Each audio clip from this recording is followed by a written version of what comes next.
routes dégradées par les eaux de ruissellement. Nous sommes au quartier BC Japon dans la commune d'Abobo. Depuis plus de 10 ans, aucun véhicule ne peut accéder à ce quartier. Une situation difficile pour les riverains. Pour aller au marché, on a tous les problèmes. Tu dois faire marcher les 2 jours avant de descendre.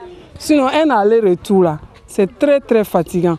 Quand on a un problème là, de maladie, décès, pour faire partir la personne à l'hôpital, mais c'est difficile. À ce problème de route s'ajoute celui du manque d'eau et d'éclairage public.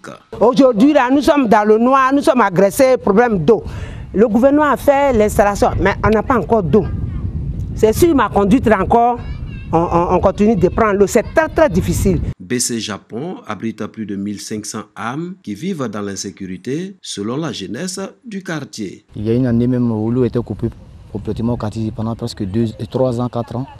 On a déposé des notes un peu partout dans les ministères. On a encerclé de gros trous. Et aujourd'hui, le quartier est fini. Il y a fumé partout. Les jeunes fument beaucoup la drogue. Chaque fois, il y a vol. À chaque fois, il y a braquage dans le quartier ici. Mairie d'Abobo.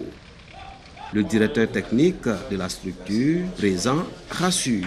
Selon Pierre Valli, plus de 100 milliards de francs CFA sont décaissés par l'État pour la réhabilitation des routes à Abobo, dont celle de BC Japon. Le conseil municipal a décidé de faire une étude globale sur la commune d'Abobo, qu'on a appelé le programme de réhabilitation et d'équipement de la commune d'Abobo à la sortie de la crise post-électorale.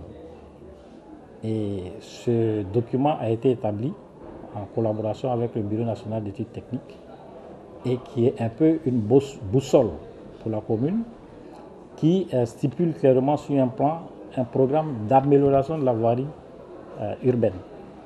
Et nous savons que le coût de ce programme était de 74 milliards de francs CFA. Le projet a été présenté à la présidence de la République qui, de façon exceptionnelle, a décidé d'aider la commune et d'en faire un projet pilote. Notre document a été passé au peigne fin à la primature et le président de la République a bien voulu ajouter 100 milliards sur les besoins. Nous en avons besoin plus. L'aide de la présidence nous amène à 174 milliards et qui sera pris en compte par la présidente de la République. Nous avons fait donc la programmation selon des thématiques, donc centre de santé, école, voirie et même insertion socio-professionnelle. Et dans le cadre de la voirie, on a pratiquement 50 milliards qui est dégagé. Dans le cadre de ce financement exceptionnel de la présidence de la République, on a 50 milliards dégagés pour ces questions de voirie. En attendant la réalisation des travaux, seules les brouillettes resteront les moyens de transport pour les populations du quartier BC Japon dans la commune d'Abobo. C'est en 2016 que le juge ivoirien Sylvain Auré a été élu pour la première fois président de la Cour africaine des droits de l'homme et des peuples pour un mandat de 2 ans renouvelable une seule fois. Cette fois encore, l'électorat composé de 11 juges en provenance des États membres de l'Union africaine lui a renouvelé sa confiance afin qu'il parachève l'œuvre déjà entreprise, ce à quoi il pense déjà. Je laisserai l'héritage d'une justice africaine des droits de l'homme qui répond à l'espérance des justiciables africains, tel qu'elle ressort de l'esprit qui a prévalu à la création de la Cour. Il s'agit d'une Cour qui donne l'image dans son organisation et dans son fonctionnement que la justice dans une Afrique où malheureusement les violations des droits de l'homme sont encore une réalité quotidienne, a besoin de se raffermir. Les résultats de ce scrutin, qui s'est tenu à huis clos à Arusha, en Tanzanie, exigent du nouveau président et de son vice-président, le Kényan Ben Kyoko, qu'il entretienne la flamme allumée par les prédécesseurs, que la Cour demeure dans sa tradition, celle de protéger les plus faibles, les plus démunis. Telle était la dernière recommandation de la 50e section ordinaire de la Cour africaine des droits de l'homme.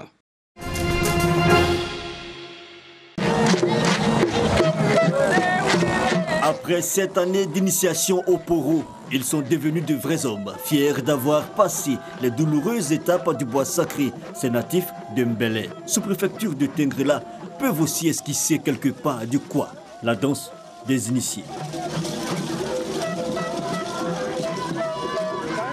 Le commencement du fétiche, c'est là qu'ils vont commencer à chanter ça là. Donc après ça maintenant, bon, c'est que les difficultés qu'on a fait durant les 7 ans là, c'est des histoires maintenant, ils vont commencer à chanter. Une danse purement rituelle. Et pourtant, c'est à Yopougon, à plus de 800 km de leur Tengrela natale, que le spectacle est livré. Comme eux, ce sont 10 régions de la Côte d'Ivoire qui ont sorti le meilleur de leur tradition pour prendre part à la 4e édition de la SNAC, la Semaine nationale des arts et de la culture, festival initié par le ministère de la Culture et de la Francophonie. La Semaine nationale des arts et de la culture se veut le plus grand rassemblement de nos arts traditionnels et populaires, tant sur le plan des expressions artistiques que sur le plan de la richesse culinaire et vestimentaire. La culture en Côte d'Ivoire n'est plus la 3e roue de la charrette, mais un des piliers vivants de notre développement. Ouverte ce 30 août pour 3 jours, le festival qui se tient pour la première fois à Abidjan enregistre de nombreuses innovations. Le Zouglou tire sa source de la culture et donc nous avons initié cette année un concours interquartier pour intéresser les jeunes, pour les amener à s'intéresser à leur culture. Et en plus de ça, il y aura des sports traditionnels et puis le village gastronomique avec des mets africains, des mets typiquement ivoiriens. La cérémonie d'ouverture de la SNAC donne une idée de ce que sera la place ACP1 durant ces 3 jours d'exposition et de spectacle, une place aux couleurs de la tradition ivoirienne et africaine qui a déjà commencé à mettre du baume au cœur des populations.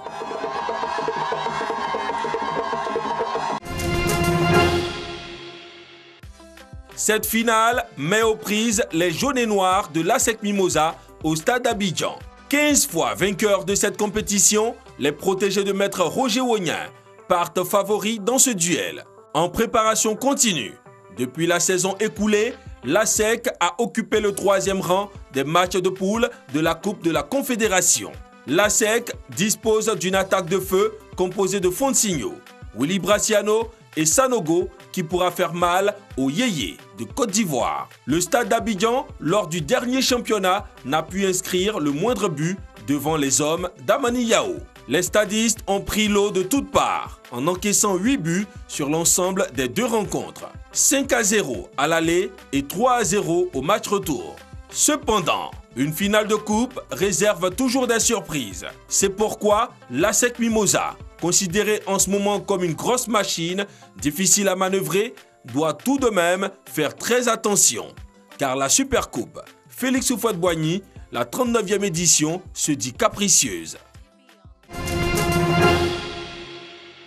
Khalifa Sall et Karim Wade, des grands absents à la présidentielle de février prochain au Sénégal. Ils ont essuyé un revers judiciaire. Le maire de Dakar a vu sa peine de 5 ans de prison pour escroquerie confirmée par la cour d'appel. Karim Wade, lui, est exclu des listes électorales. La Cour suprême s'est dite incompétente pour statuer sur son recours. Le camp de Khalifa Sall, comme celui de Karim Wade, pointe du doigt des décisions politiques et porte la même accusation, une cabale politique menée par le pouvoir pour les écarter de la présidentielle. Selon les proches du maire de Dakar, cette affaire est la preuve d'une instrumentalisation de la justice qui a perdu toute crédibilité. Et la décision en appel confirme sa condamnation à 5 ans de prison pour escroquerie n'empêchera Khalifa Sall de mener campagne pour la présidentielle, même depuis sa prison, selon son entourage. Du côté des leaders du mouvement politique de Karim Wade, le Parti démocratique sénégalais, PDS, en appelle à un combat de rue pour imposer la candidature du fils de l'ancien président, Abdoulaye Wade. Ce jeudi 30 août représentait en quelque sorte une journée noire pour l'opposition sénégalaise. Les principaux opposants pour la présidentielle sont quasiment hors course. Khalifa Sall est encore en sursis. Sa défense va se pourvoir en cassation auprès de la Cour suprême. Cette juridiction ne juge pas l'affaire sur le fond, mais vérifie si la loi a été respectée. Quant à Karim Wade, ses recours devant la justice sénégalaise sont épuisés, mais son parti fait fi de toute décision de justice et maintient sa candidature. Il n'envisage personne d'autre pour prendre sa place.